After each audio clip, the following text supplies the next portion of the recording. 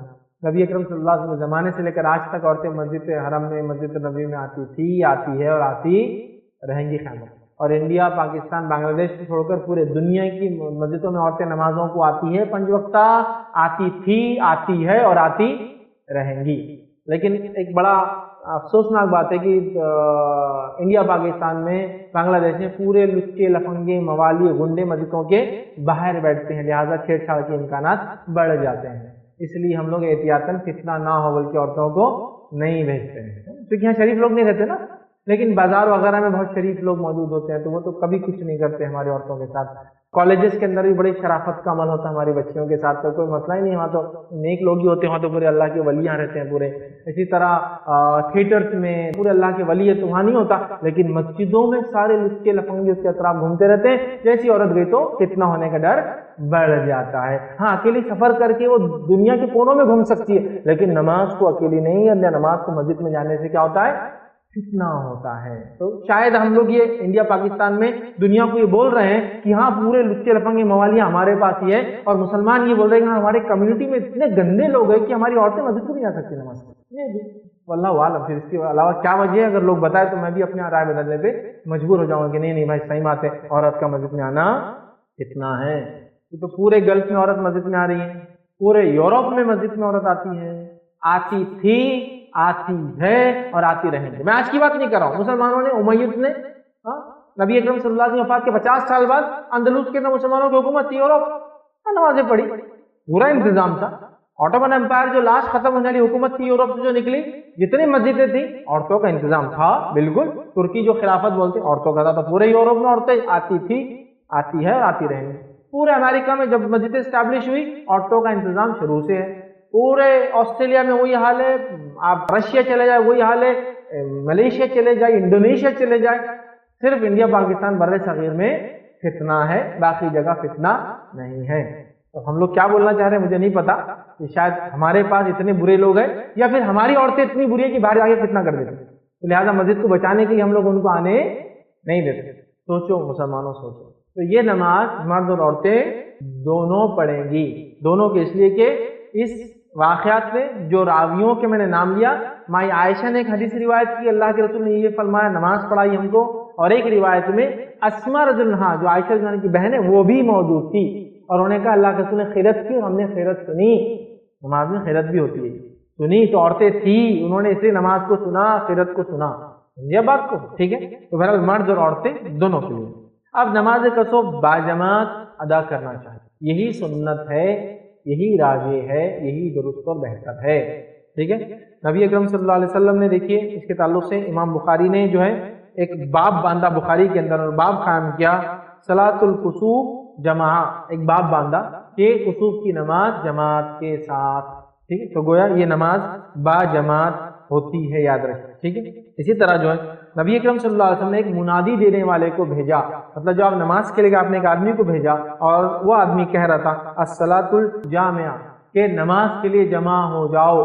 تو گویا اذان نہیں دی جائیں گی اس کے لیے، یہ نماز میں کوئی اقامت بھی نہیں ہے، لیکن اس نماز کے لیے آواز دی جا سکتی، نماز کے لیے جمع ہو، نماز کے لیے مسجد میں آ جاؤ. یہ کہنے میں کوئی حرج نہیں. جدید دور میں واٹس ایپ وغیرہ کے ذریعے آپ بول سکتے ہیں نماز کو آ جاؤ، مطلب بلانا مقصود ہے، اس میں کوئی اذان نہیں ہے، اس میں کوئی اقامت نہیں ہے. تو اللہ کے رسول نے ایک شخص کو بھیجا، یہ اللہ کے رسول نے خود کہا نماز کے لیے جمع ہو جاؤ، یعنی نماز کے لیے جمع ہو جاؤ. نبی اکرم صلی اللہ علیہ وسلم نے منادی دینے والے کو بھیجا اور اسے کہا کہو نماز کے لیے جمع ہو جاؤ. اس نے اعلان کیا اور لوگ نماز کے لیے جمع ہو گئے.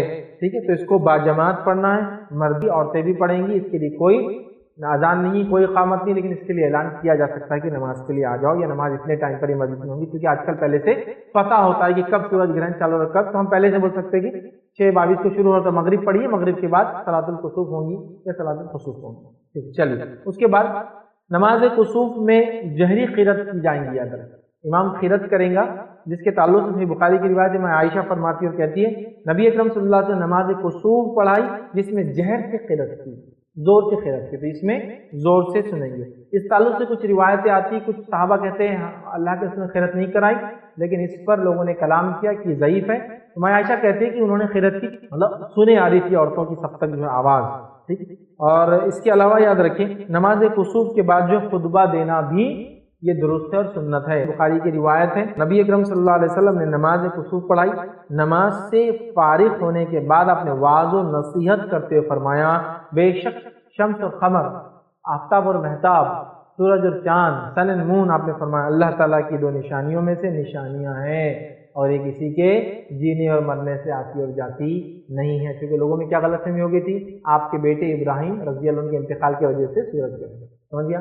تو خطبہ دینا بھی مشروع ہے، یہ بھی سنت ہے، یاد رکھیے، ٹھیک ہے؟ تو دے سکتا ہے۔ اسی طرح حضرت عائشہ رضی اللہ عنہا اور حضرت اسماء رضی اللہ عنہا فرماتی ہیں کہ نبی اکرم صلی اللہ علیہ وسلم نے نماز پڑھانے کے بعد خطبہ دیا، یاد رکھیے، یہ بھی بخاری کی روایت ہے، خطبہ امام دے سکتا ہے۔ اس کے بعد جو ہے نماز کسوف کے لیے اذان اور اقامت، یاد رکھیے، ثابت نہیں ہے۔ نماز کسوف اور خسوف سے اللہ تعالیٰ کا مقصود یہ ہے کہ اپنے بندوں کو ڈرائے تاکہ وہ ایک یاد دہانی کر لے کہ اللہ نے جس طرح تھوڑی دیر کے لیے ان کو بے نور کیا ہے، یہ مکمل طور سے ان کو بے نور کر سکتا ہے۔ بخاری کی روایت میں الفاظ ہیں، لیکن اللہ تعالیٰ ان دونوں یعنی آفتاب اور مہتاب کے گہن کے ذریعے اپنے بندوں کو ڈراتا ہے، یہ اللہ کے رسول صلی اللہ علیہ وسلم نے فرمایا تھا۔ تو خطیب بھی خطبے میں لوگوں کو ڈرائیں گا، واعظ اور نصیحت کریں گا، یاد رکھیں، ٹھیک ہے؟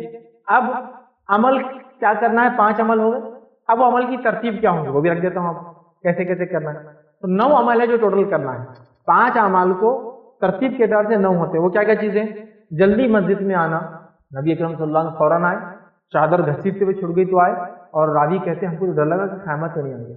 جلدی مسجد میں آنا، لوگوں کو بلانا، آپ نے بلایا، لوگوں نماز کے لیے جمع، لوگوں کو بلانا، جماعت بنانا، تیسرا کام جماعت بنانا، مرد عورتیں دونوں ہو سکتی ہیں۔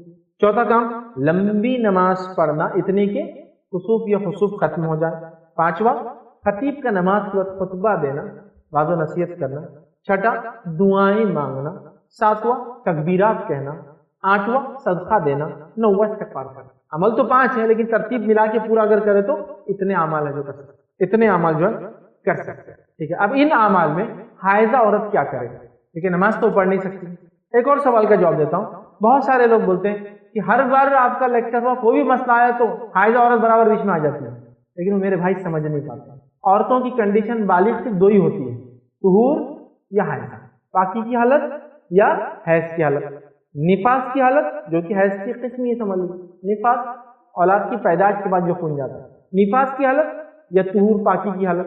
تو ہماری ماں بہنوں کی کنڈیشن 2 ہی ہوتی ہے، یا تو پاکی یا تو حائضہ۔ اب جتنے مسائل بیان ہوں گے تو دونوں کرنا پڑیں گے نا ان کے لیے۔ جو پاک ہے وہ کیا کرے؟ جیسا شب قدر کا معاملہ ہے، جو طہور میں ہے پاکیزہ حالت میں تو کیا کریں گے؟ نماز پڑھ سکتی، سب کر سکتی۔ جو ہماری بہنیں حائضہ ہے تو ان کے لیے مسئلہ تو بیان کرنا پڑیں گے نا۔ اب ایک عبادت کی بات ہو رہی ہے تو ظاہر سی بات ہے، سورج اور چاند گہن ہو رہا تھا، 2 کنڈیشن میں سے ایک کنڈیشن میں عورت ہے، یا تو حائضہ ہے یا تو نفاس میں یا تو پاکیزہ ہے، تو دونوں کے لیے مسائل بیان ہوں گے نا، تو اس لیے آ جاتی ہے۔ ورنہ لوگ ہمیشہ ایک طنز کے طور پر پوچھتے ہیں فیض بھائی کا لیکچر ہوگا تو یہ تو آئیں گے، لیکن یہ تو اللہ نے اسی فطرت کے لوگوں کو پیدا کیا عورتوں، تو دونوں میں سے کوئی کنڈیشن نہیں ہوگی۔ اب گہن ہو رہا ہے تو وہ کیا کرے؟ تو حائضہ عورت کیا کر سکتی ہے ان چیزوں میں؟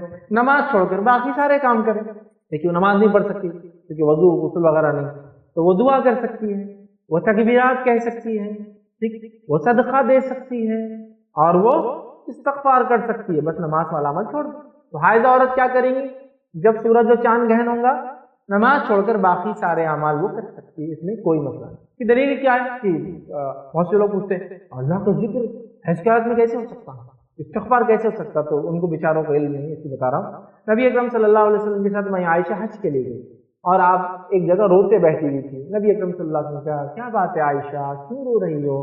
تو کہ اللہ کے رسول مجھے حیض آ گیا، میں آپ کے ساتھ حج پر آئی تھی اس نیت سے کہ آپ کے ساتھ حج کروں گے، حیض آ گیا۔ تو کہ اللہ نے آدم کی بیٹیوں کو اسی فطرت پر پیدا کیا ہے، this is something not in natural, یہ نیچرل ہے تو ہوتا ہے، اس میں کوئی مسئلہ نہیں ہے۔ تم کیا کرو؟